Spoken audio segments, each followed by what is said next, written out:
Informasi lainnya, Saudara, KPK menahan 2 tersangka baru dalam kasus dugaan korupsi kuota haji tahun 2023-2024. Kedua tersangka merupakan pihak swasta yang kini ditahan selama 20 hari ke depan.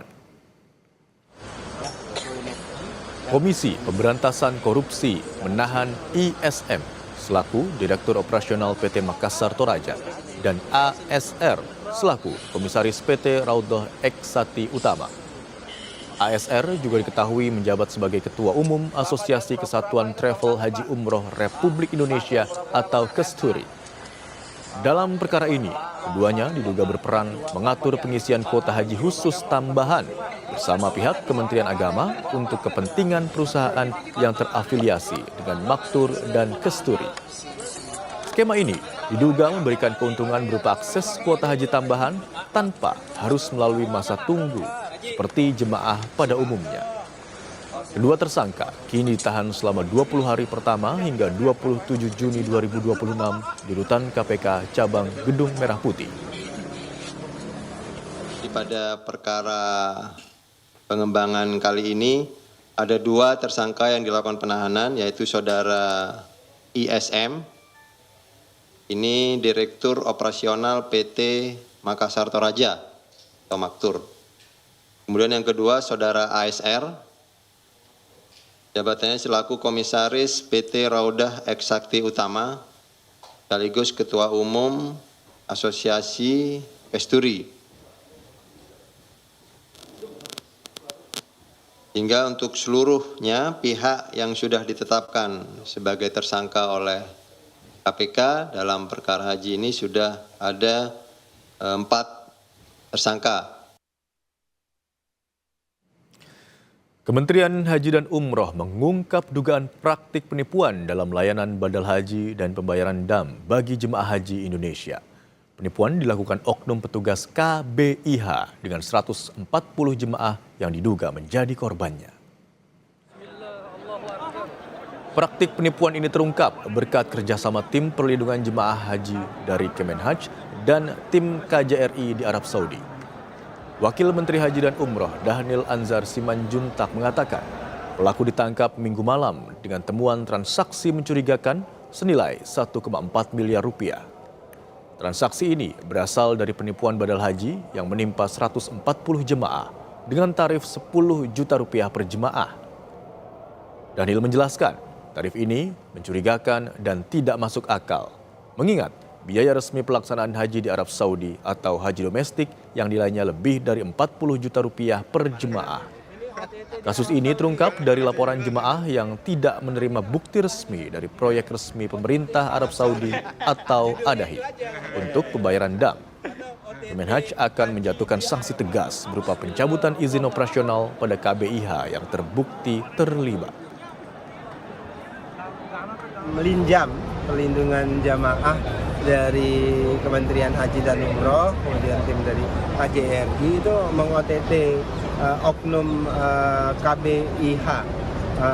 Kita OTT terkait dengan dam dan terkait dengan badal haji. Jadi OTT-nya itu hampir transaksinya itu hampir 1,4 miliar. Ini itu haji dakhili yang untuk masyarakat setempat itu tarifnya bisa 40 jutaan. Jadi tidak mungkin ada badal bisa dilakukan dengan tarif 10 juta. Pasti ini penipuan. Kemudian juga penipuan terhadap dam. Jadi dam itu kan salah satu yang mandatori, harus kalau di sini harus dibayarkan ke ADAHI. Oleh mereka itu dibayar di pungut 720 real, tapi kemudian tidak disetorkan ke pembayaran dam di ADAHI, tapi kemudian mereka beli melalui mukimin dengan harga sekitar 400-an. Jadi sisanya itu mereka menjadi fee mereka, kira-kira itu. Nah, itu cukup banyak jumlah jamaahnya, banyak yang dirugikan, dan itu berangkat dari pengaduan jamaah. Saudara, hari ini adalah hari ketiga pemberangkatan jemaah haji dari Mekah ke Madinah. Jemaah yang masih berada di Mekah pun memanfaatkan waktu untuk umroh sunnah. Ini adalah visual terbaru dari kawasan Masjidil Haram. Terlihat jemaah haji mulai melakukan umroh sunnah setelah mengikuti rangkaian wajib ibadah haji. Jemaah haji Indonesia bisa memanfaatkan bus sholawat untuk pergi ke Masjidil Haram. Pagi ini, cuaca di Masjidil Haram tidak terlalu terik, sekitar 30 derajat Celcius. Terlihat jemaah juga tidak terlalu padat, tetapi tetap ramai. Petugas mengimbau jemaah agar tidak memaksakan diri untuk umroh sunnah, meski Masjidil Haram sudah lebih sepi dari beberapa hari lalu.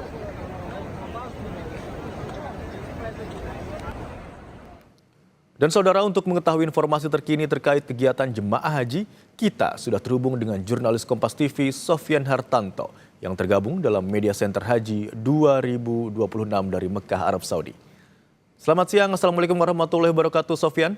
Bagaimana kondisi jemaah di Mekah saat ini dan apa saja kegiatan mereka di sana? Waalaikumsalam warahmatullahi wabarakatuh, Imron dan saudara, selamat pagi waktu Arab Saudi.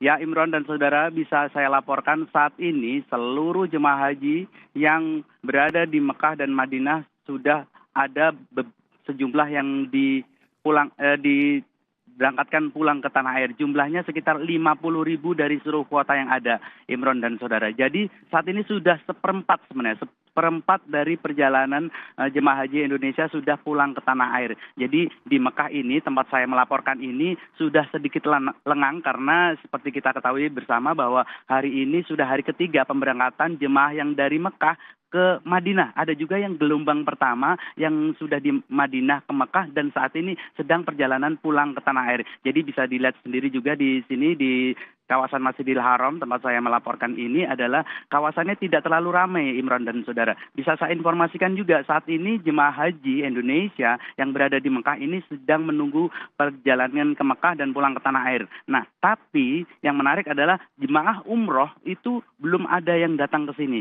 Jadi kita ketahui kalau dari jadwal jemaah umroh sesuai jadwal adalah sudah bisa melakukan atau mengirimkan visa atau mengajukan visa untuk umroh. Namun kedatangan mereka biasanya pada pertengahan Juni dan akhir Juni atau awal Juli. Jadi saat ini belum ada jemaah umroh, yang ada hanya jemaah haji dalam tanda kutip sisa-sisa jemaah haji yang berada di Mekah dan menunggu keberangkatan ke Madinah. Nah, di sini kami memanfaatkannya untuk umroh sunnah. Nah, kita tahu umroh sunnah dari Mekah itu tidak terlalu jauh untuk perjalanan menggunakan mikot, mengambil mikot maksud kami. Jadi mikot itu adalah untuk garis start atau garis mulai untuk melakukan ibadah sunnah. Nah, karena tidak terlalu jauh ini, banyak jemaah haji Indonesia yang kita tahu sudah sekitar 2 mingguan melakukan fase puncak haji, yaitu mereka sudah kembali fit. Ya, memang kita tidak bisa memaksakan, ada kondisi tubuh jemaah yang berbeda-beda ya. Jadi karena sudah 2 minggu, banyak jemaah yang sudah mulai fit lagi, sudah mulai bugar lagi. Nah, memanfaatkan nih sisa-sisa waktu yang ada di Mekah ini untuk melakukan umroh sunnah. Namun tetap saja petugas mengimbau umroh sunnah ini harus dilakukan dengan hati-hati karena ada agenda lagi, yaitu yang pertama gelombang kedua untuk ke Madinah, gelombang pertama untuk pulang ke kampung halaman itu juga membutuhkan stamina tersendiri. Bisa saya gambarkan juga umroh sunnah ini kalau dari Mekah itu ke Masjid Aisyah atau ke wilayah Tanim dulu itu membutuhkan waktu sekitar 15 menit. Kemudian balik lagi 15 menit untuk menuju ke Masjidil Haram. Nah, di Masjidil Haram itu jemaah kalau saya hitung beberapa waktu lalu kita melakukan umroh sunnah itu sekitar 3 jam perjalanan. Jadi perjalanan kaki tawaf sebanyak 7 kali putaran di Ka'bah dan sa'i serta tahallul itu rata-rata minimal memerlukan waktu 3 jam berjalan kaki. Jadi kita bisa bayangkan bagaimana fisik kita dipersiapkan untuk melakukan umroh sunnah ini. Walaupun ya memang tidak terlalu ramai seperti hari-hari biasanya karena jemaah umroh juga belum datang dan jemaah yang lain juga sudah bergeser ke Madinah dan pulang. Namun tetap saja meskipun lengang, meskipun tidak terlalu ramai, jemaah tetap diimbau untuk tetap memperhatikan faktor kesehatan. Dan jangan lupa juga memenuhi asupan cairan. Kita tahu kalau di pagi ini, Imran dan saudara, itu kondisi masih 32 derajat Celcius yang terakhir saya lihat. Namun ini masih pukul 8, pukul 9. Nanti kalau siang hari mungkin bisa jadi teriknya juga lumayan. Biasanya rata-rata di kawasan Masjidil Haram ini sekitar 40 derajat Celcius. Ya mungkin bisa jadi sudah terbiasa karena jemaah bisa jadi sudah melakukan umroh sunnah untuk beberapa kali. Bahkan saya lihat kemarin juga ada yang sudah melakukan badal umroh atau mewakili umroh keluarga mereka yang sudah meninggal, jadi diwakilkan. Jadi umroh itu bukan untuk diri sendiri tapi untuk keluarga yang sudah meninggal. Memang di sini jemaah kami lihat sangat antusias karena mumpung masih di sini dan mumpung tidak terlalu ramai di kawasan Masjidil Haram, namun tetap saja jemaah di sini juga harus berhati-hati, juga harus memang siaga. Terutama yang perlu diingat adalah jemaah harus membawa payung. Karena kalau kita tahu umroh itu kan tidak boleh memakai topi ya, Imron dan saudara, apalagi untuk laki-laki. Memakai baju ihram seperti ini juga harus mengikuti larangan ihram, yaitu tidak boleh memakai wangi-wangian, tidak boleh memakai topi dan lain sebagainya. Itu harus memakai payung karena kita tahu kita tawaf segala macam di Masjidil Haram itu kan terik. Jadi kalau kita memakai payung itu lumayan membantu kondisi tubuh agar tetap tidak terlalu panas dan tetap terhidrasi. Dan jangan lupa di kawasan Masjidil Haram juga banyak air zam-zam. Ya itu bisa kita manfaatkan supaya kita tidak terlalu kering untuk melakukan ibadah dan tubuh bisa menjalankan ibadah dengan lancar. Ini untuk ibadah umroh sunnah. Begitu Imran dan saudara. Baik, Mekah khususnya di Masjidil Haram sudah sedikit lengang karena ini merupakan hari ketiga pemberangkatan atau pergerakan jamaah dari Mekah menuju Madinah maupun menuju ke negaranya masing-masing. Terima kasih atas laporan Anda jurnalis Kompas TV, Sofian Hartanto yang melaporkan dari Mekah, Arab Saudi. Dan informasi selanjutnya usai jeda saudara, pimpinan Pondok Pesantren Roshidatus Sahaulatiah Ahmad Muzaki diperiksa polisi terkait kasus 3 santri yang dianiaya kakak kelasnya di Pondok Pesantren.